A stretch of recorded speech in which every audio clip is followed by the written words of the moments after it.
할렐루야. 9월 첫날 새벽 기도에 참여하신 여러분 모두를 환영하고 축복합니다. 한 달 동안 하나님의 은혜가 깊이 경험되는 귀한 시간들이 될 수 있기를 바랍니다. 믿음으로 저를 따라서 한번 선포하겠습니다. 능력받는 새벽 기도, 응답받는 새벽 기도, 성령을 체험하는 새벽 기도, 하나님의 음성을 듣는 새벽 기도 선포한 대로 될지어다. 아멘. 새벽에 영상으로 예배하지만 성령의 기름 부으심이 이 예배 가운데, 말씀 가운데 여러분에게 임할 수 있기를 축복합니다. 9월 한 달 동안은 예레미야서를 묵상하게 됩니다. 예레미야서뿐만 아니라 예언서를 묵상할 때 기본적으로 우리가 알고 있으면 좋은 포인트가 있습니다. 첫 번째는 하나님께서 지적하는 죄가 무엇인가? 유다 백성, 이스라엘 백성들의 죄를 선지자를 통해서 하나님이 지적하고 있는데 그 내용이 무엇인가? 두 번째는 이러한 죄를 지적받은 리더들, 영적 리더들이나 왕이나 또 백성들의 반응이 무엇인가? 그 말씀대로 순종하겠다는 반응도 있을 것이고 불순종하는 반응도 있겠죠. 또 세 번째는 하나님께서 지적하시는 죄를 회개하지 않을 때 어떤 심판이 그들에게 기다리고 있는가? 또한 회개를 하면 어떤 회복이 그들에게 기다리고 있는가? 이런 세 가지 큰 포인트를 가지고 말씀을 묵상하면 예언서를 어렵지 않게 이해할 수 있을 것입니다. 자, 이제 오늘부터 우리가 묵상하는 예레미야서의 내용들은 대부분 남쪽 유다 왕국이 마지막 멸망할 때에 한 20-30년 정도에 걸친 내용들입니다. 그래서 1절을 먼저 한번 읽어보겠습니다. 시작. 유다 왕 요시야의 아들 여호야김의 통치 초기에 이 말씀이 여호와께로부터 임했습니다. 아멘. 거기 여호야김 왕 이름 있죠? 한번 동그라미를 쳐보십시오. 그러니까 이 유다 왕국이 바벨론에게 멸망할 때에 새 왕이 등장하는데 여호야김, 이 사람이 25세 때 왕이 돼서 11년 동안 통치를 합니다. 그 다음에 두 번째가 여호야긴, 이름이 끝에만 달라요. 3개월 동안 통치를 합니다. 그리고 마지막 왕이 시드기야 왕입니다. 이 21살 때 왕이 돼서 11년 동안 통치하고 마지막 이제 바벨론으로부터 완전히 멸망을 당하게 되죠. 그러니까 이 여호야김, 여호야긴, 시드기야, 이 세 왕들에게 주시는 말씀이 반복돼서 계속 전개되고 있습니다. 어떤 때는 여호야김에게 주시는 말씀, 어떤 때는 시드기야에게 주시는 말씀 등등, 이런 것들이 시대적으로 이어지지 않고 세 왕들에 대하여 돌아가면서 선지자 예레미야를 통해 주시는 말씀이 앞으로 계속 기록되어 있다는 것을 아실 필요가 있습니다. 자, 그러면 오늘 이 여호야김 왕 때에 하나님께서 예레미야에게 성전 뜰에 가서 말씀을 선포해라, 내가 너에게 주는 그 말씀을 선포하라. 하나님께서 예레미야를 통해서 백성들에게, 성전에 나온 모든 백성들에게 선포하라고 주신 그 말씀의 내용을 가만히 들여다보면 백성들을 향하신 하나님의 기대가 무엇인지, 동시에 당시 유다 백성들의 영적인 문제가 무엇인지를 함께 발견할 수가 있습니다. 여러분, 4절, 5절 말씀을 함께 읽어보겠습니다. 시작. 너는 그들에게 말하여라. 여호와께서 이렇게 말씀하셨다. 너희가 내 말에 귀 기울이지 않고 내가 너희 앞에 놓은 내 율법을 따르지 않으면, 또 내가 너에게 되풀이해서 보냈으나 너희가 귀 기울이지 않았던 내 종들 예언자들의 말에 너희가 귀 기울이지 않으면, 보세요, 너희가 내가 하는 말, 선지자들을 통해서 증거하는 내 말을 귀 기울이지 않으면, 그 선포된 말씀을 따라 순종하지 않으면, 이런 조건절을 말씀하고 계십니다. 이것은 뭐냐면 하나님은 그의 백성들이 하나님의 말씀에 귀를 기울이고 그 말씀 따라 순종하며 살기를 원하신다는 거죠. 가장 기본적인 하나님의 기대죠. 예수 믿고 구원 얻은 우리들에게 하나님께서 가지고 계신 가장 기본적인 기대, 그것이 뭐냐면 하나님의 말씀을 묵상하고 그 묵상한 말씀을 따라 살기를 원한다. 여러분, 유다 백성들을 향한 마음이나 오늘 저희들을 향한 마음이나 하나님의 마음은 똑같다고 하는 것이죠. 신앙생활이란 무엇인가? 우리가 예수 믿고 구원을 얻으면 기본적으로 모든 건강한 크리스찬들이 갖는 하나의 생활 패턴이 있는 거예요. 그것이 뭐냐면 말씀을 매일 묵상하고 그 묵상한 말씀을 따라 그날 살아가는 것이죠. 하나님 중심으로 산다는 게 무슨 말인가? 말씀을 묵상하고 그 묵상한 말씀을 따라 사는 것을 의미하죠. 하나님을 사랑한다는 게 무슨 말인가? 하나님의 말씀을 사랑해서 그 말씀을 따라 순종하며 사는 것을 의미하는 것이죠. 말씀 중심으로 산다는 게 무슨 뜻인가? 매일 하나님께서 우리에게 주시는 메시지를 듣고 그 말씀을 따라 순종하며 사는 것, 이것이 하나님이 우리들에게 원하시는 기본적인 기대일 뿐만 아니라 크리스찬들이 살아야 하는 가장 기본적인 생활 패턴이라는 것이죠. 이것은 한순간에 형성되는 것은 아닙니다. 이 오랜 습관을 통해서 자연스럽게 그날 말씀을 먹고 그 말씀 따라 순종하며 살고 그 말씀을 통해 위로도 얻고 힘도 얻고 하나님의 지혜도 얻고 또 하나님의 음성도 듣고 또 자기가 직면하고 있는 문제에 대한 하나님의 생각을 말씀을 통해 깨닫고 생각을 바꾸기도 하고, 이러한 말씀을 통한 하나님과의 커뮤니케이션, 이것이 건강한 크리스찬의 삶의 패턴이라는 것이죠. 그런데 이스라엘 백성들, 특히 유다 백성들에게는 그러한 생활 패턴이 없었다는 거죠. 여러분 어떠세요? 여러분 하루하루의 삶의 패턴에 어떤 고정되어 있는 것 중에 하나, 말씀을 묵상하고 그 말씀을 통해 하나님과 교제하고 하나님의 음성을 들으며 그 말씀의 힘을 가지고 하루하루를 사는가? 아니면 말씀과 상관없이 살고 있는가? 내 삶의 모습 속에 유다 백성들의 모습은 없는가?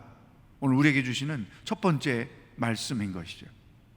이렇게 하나님께서 예레미야를 통해서 말씀을 증거하시면서 그 다음에 6절 말씀에 보면 너희들이 내가 원하는 기대, 가장 기본적인 신앙생활의 패턴이 없게 되면 어떻게 되는 줄 아느냐? 하나님의 심판에 대한 내용이 기록되어 있습니다. 6절을 함께 읽어보겠습니다. 시작. 내가 이 집을 실로처럼 만들고 이 성읍을 세상 모든 민족들 가운데서 저주의 대상이 되게 할 것이다. 너희가 내 말과 상관없이 살면, 불순종하면서 살면, 너희 마음대로 인생을 살아가면 너희들이 실로처럼 되게 할 것이다. 그리고 모든 민족들에게 저주의 대상이 될 것이다. 그러니까 주의 말씀대로 순종하지 않고 살면 그 삶이 가져다 주는 결과는 하나님의 심판이요. 근데 그 하나님의 심판 내용을 이렇게 비유로 설명한 것이죠. 실로처럼 되게 할 것이다. 실로라고 하는 곳은 여호수아 때부터 또 엘리 제사장 때까지 신앙생활 또 정치의 중심이었던 것이죠. 왜냐하면 그곳에 하나님의 법궤가 모셔져 있었던 것입니다. 그런데 이들이 지금처럼 그 당시 이스라엘 백성들이 불신앙과 불순종에 빠짐으로 인해서 블레셋의 침공을 받고 법궤를 빼앗기고 실로는 더 이상 무의미한 도시, 하나님이 함께하고 계시지 않는 그러한 도시가 되어버린 거예요. 그래서 하나님께서 역사적인 사실에 근거해서 너희들이 내 말과 상관없이 불신앙과 불순종 가운데 살게 되면 실로처럼 되게 할 것이다. 너희 민족, 내가 택한 백성이지만 그 택함이 무의미하게 될 수 있다. 그들에게 이런 심판의 메시지를 주셨던 것이죠. 여기에 간단한 하나의 공식이 나오는 것입니다. 오늘 우리에게 주시는 두 번째 말씀이에요. 우리가 말씀을 듣고 그 말씀에 순종하며 살면 우리에게 하나님의 은혜, 하나님의 복이 더해지지만, 말씀을 무시하고 그 말씀과 상관없이 살면 우리의 삶엔 우리가 기대하는 그 은혜, 우리가 소망하는 그러한 복, 형통함이 결코 있을 수가 없다. 신앙인이라는 겉모양은 있지만 영적으로 무기력한 존재로 살게 될 것이다. 하나님 나라의 그 선물들을 결코 맛보지 못하며 살게 될 것이다. 이 분명한 메시지를 우리가 들을 필요가 있습니다. 자, 하나님께서 이렇게 예레미야를 통해서 이스라엘 백성들에게 말씀을 선포한 것이죠. 자, 그런데 이 백성들은, 특별히 제사장, 그 당시에 가짜 예언자들, 이런 자들이 이 말씀에 어떻게 반응을 했을까요? 8절 말씀 읽어보겠습니다. 시작. 그러나 여호와께서 모든 백성에게 말하라고 명령하신 모든 것을 예레미야가 온 백성들에게 말하기를 마치자 제사장들과 예언자들과 모든 백성이 그 불을 붙잡고 말했다. 내가 반드시 죽어야만 한다. 줄을 쳐보세요. 내가 반드시 죽어야만 한다. 우리식으로 표현하면 죽여버릴 거야. 회개를 촉구하는 하나님의 말씀을 듣고 저들이 아멘, 우리가 잘못했습니다, 자기들의 죄를 인정하고 고백하고 회개하며 하나님 앞에 나간 것이 아니라 자기들이 듣기 싫은 말, 자기들의 허물을 지적하는 말, 자기들에게 회개하라고 선포하는 말이 불편했던 거예요. 그래서 그런 하나님의 말씀을 선포하는 예레미야를 죽여버리겠다. 11절 말씀 똑같은 말이 반복되고 있습니다. 읽어보겠습니다. 시작.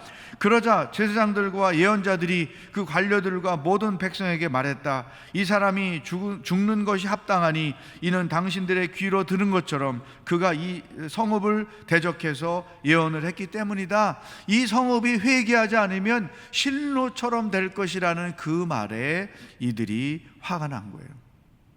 여러분, 문득 언젠가 우리들의 모습이 떠오르지 않습니까? 하나님의 말씀을 거부하는 내 모습, 하나님의 말씀에 순종하기를 거부하는 내 모습. 하나님께서 때로 말씀을 통해 내 정곡을 찔렀는데 은근슬쩍 그 사실을 외면하는 내 모습이죠. 자, 하나님의 음성을 듣고 그 음성에 반응하는 것은 회개하고 순종하는 거죠. 그러나 또 다른 반응은 음성을 거부하고 회개하지 않는 것이죠. 여러분, 오늘 우리에게 주시는 세 번째 말씀이 여기에 담겨 있습니다. 사람은 본질적으로 악하기 때문에 자기가 잘못을 했어도 그것을 잘못이라고 지적받으면 기분이 나쁜 거예요. 화가 나는 거죠. 특히 부부관계에서 보면 배우자가 어떤 문제를 가지고 지적하면 그게 맞는데도 불구하고 오히려 화를 내는 때가 있죠. 아주 그 일상에서 잘 드러나는 인간의 악한 본질의 모습인 것이죠. 하나님의 말씀이 선포될 때, 설교를 통해서든 또 말씀을 묵상할 때든 말씀을 통독할 때든 하나님께서 내 내면에 숨겨져 있는 죄를 지적할 때에 아멘, 내가 잘못했습니다, 회개합니다, 이렇게 하는 것보다 거부하거나 덮으거나 피하거나 이런 것들이 인간의 본능인 것이죠. 제가 여러분에게 질문합니다. 여러분, 최근에 하나님의 말씀을 듣고 그렇습니다, 그게 내 허물이고 실수이고 내 죄입니다, 이렇게 고백하면서 회개한 때가 있습니까? 주일날 말씀을 들을 때나 매일 생명의 삶을 가지고 말씀을 묵상할 때나 성경을 통독할 때나 아니면 기독교 채널을 통해서, CGN 채널을 통해서 설교를 들을 때 아멘, 맞아, 내가 그 허물이야, 내 죄야, 주여 나를 용서해 주세요, 이렇게 지적되는 어떤 죄 때문에 회개해 본 적이 있는가? 여러분, 이 시대에 우리 신앙의 가장 위기는 뭐냐면 하나님이 지적하시는 죄를 죄로 인식하지 않고 있다는 거예요. 내가 그 죄 가운데 있다는 사실을 인식하지 못하고 있다는 거예요. 그리고 그 죄를 고백하지 못하고 있다는 것이죠. 한국 교회가 문제가 많습니다. 맨날 이런 얘기 우리가 많이 듣죠. 근데 문제 핵심이 뭐냐? 이 유다 백성들과 같은 반응을 보이는 것이죠. 내 안에 진정한 회개가 있는가? 하나님의 말씀을 있는 그대로 듣고 그 말씀대로 순종하려는 기본적인 태도가 있는가?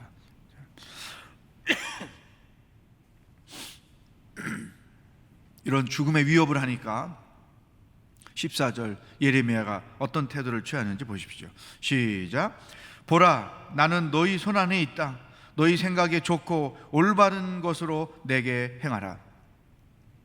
죽여버리겠다고 위협을 하니까 죽어도 좋다. 나는 너희가 나를 죽이고 싶으면 죽여봐라. 그렇지만 15절에 보면 너희는 죄 없는 피를 흘리게 될 것이다.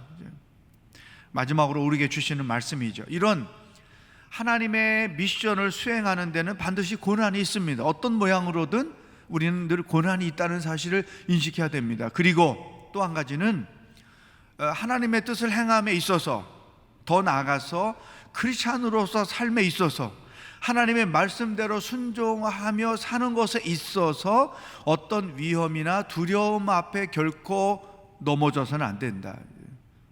내가 죽을지언정 담대함이 우리에게 필요하다는 거죠. 환경의 지배를 받지 않은 담대함, 어떤 상황에 얽매이지 않는 담대함이 우리에게 필요하다. 예레미야가 우리에게 그것을 보여주는 것입니다. 여러분, 9월 한 달 동안 담대하게 살기를 축복합니다. 코로나 때문에 위축당하지 마십시오. 오히려 하나님을 더 깊이 묵상하고 하나님께 더 가까이 가는 기회를 삼으십시오. 이럴 때 우리가 새벽마다 기도하면 하나님께서 기도하는 자들에게 담대함을 주시고 용기를 주십니다. 그래서 어떤 형편이든 그것에 얽매이지 않고 담대하게 이기며 살 수 있게 주신다는 사실이죠. 하나님 앞에 담대하게 서고 또 이 세상 환경 가운데 담대하게 서고 그리고 말씀대로 순종하며 사는 것이죠. 여러분, 크리스찬들의 담대함, 용기는 어디에서 오는 줄 아십니까? 말씀에 순종할 때 오는 거예요. 하나님 앞에 숨길 것이 없을 때, 하나님 앞에 부끄러운 것이 없을 때, 자기 양심에 부끄러운 것이 없을 때 담대할 수 있는 거예요. 그러나 부끄러울 게 있고 숨길 게 있고 회개할 게 마음에 쌓아져 있으면 결코 하나님과 상황과 자기 자신 앞에 담대할 수가 없다는 것이죠. 이 예레미야의 용기는 바로 이러한 숨길 게 없는 영성에서 온다고 하는 것이죠. 이 9월 한 달 동안 담대하게 하나님 앞에서 말씀을 듣고 순종하면서 또 회개하면서 꺼리길 것이 없는 한 성숙한 건강한 크리스찬으로서 살아갈 수 있기를 주의 이름으로 축복합니다.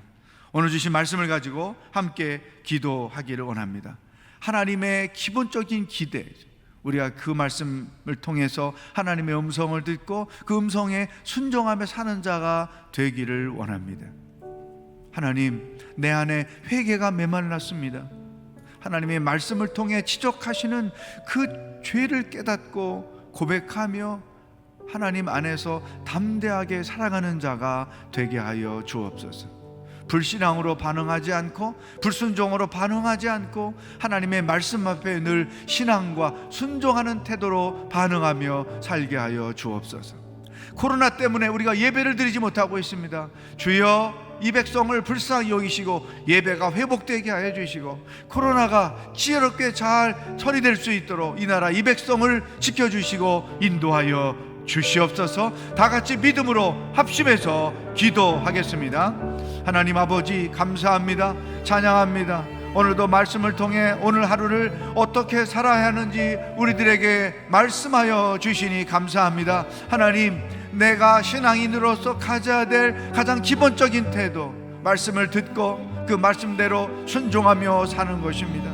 하루하루가 하나님의 음성을 듣고 사는 것입니다. 유다 백성들이 그렇게 살지 않았기 때문에 결국은 멸망을 당하게 되는 모습을 봅니다. 주여, 하나님의 말씀과 상관없이 살지 말게 하시고 중요할 때마다 하나님의 말씀을 따라 순종하며 살게 하시고 순간순간 말씀을 통해 위로받고 능력받고 소망을 얻고 하나님의 뜻을 깨닫고 그 말씀에 순종하며 살아가는 하나님의 거룩한 백성들이 되게 하여 주시옵소서. 하나님 아버지, 주의 말씀대로 순종하며 살아야 부끄러울 것이 없고 꺼리낄 것이 없고 숨길 것이 없어서 담대하게 살아갈 수 있게 됨을 믿습니다. 하나님 앞에서도 떳떳하게 설 수 있고 내 자신에 대해서도 꺼리낄 것이 없고 삶의 모든 환경 가운데서도 담대하게 살아갈 수 있는 믿음의 용기가 우리 안에 있도록 인도하여 주시옵소서. 아버지여, 코로나 때문에 어려움을 겪고 있습니다. 예배를 드리지 못하고 있습니다. 그러나 우리가 가정에서 예배할 때마다 성령의 기름 부으심이 더 노하게 하여 주시고, 또 우리가 어느 곳에 있든지 하나님을 사모하고 말씀을 사모하는 마음으로 나아감으로 인하여 오히려 그 이전보다도 하나님의 은혜를 더 깊이 경험하고 성령의 놀라운 역사를 더 많이 체험하며 살아갈 수 있도록 역사하여 주시옵소서. 이 나라의 민족을 불쌍히 여겨주시고 이 코로나로부터 하나님께서 우리를 자유케 하시며 이 코로나의 환경을 통하여 하나님의 뜻이 아름답게 이루어지는 놀라운 역사가 있게 하여 주시옵소서. 하나님 아버지, 9월 한 달 동안의 삶을 주님 손에 의탁합니다. 우리 모든 기도하는 성도들 하나님의 은혜 아래 머물며 사는 한 달이 되게 하여 주옵소서. 성령의 능력을 체험하는 한 달이 되게 하여 주옵소서. 말씀을 통해 하나님의 음성을 듣고 그 음성대로 순종하며 사는 한 달이 되게 하여 주시옵소서.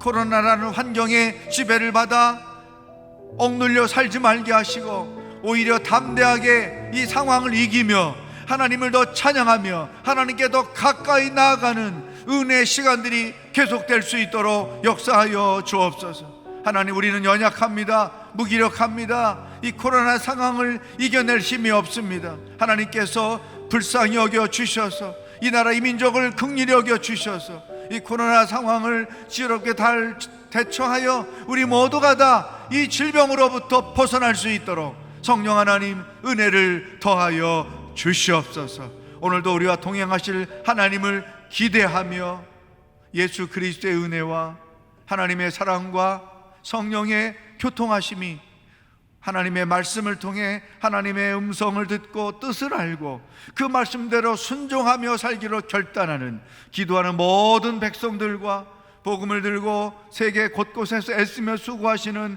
선교사님들과 하나님의 긍휼과 은혜를 기다리고 있는 이 땅의 모든 백성들 머리 위에 영원히 함께 하시길 축원하옵나이다. 아멘.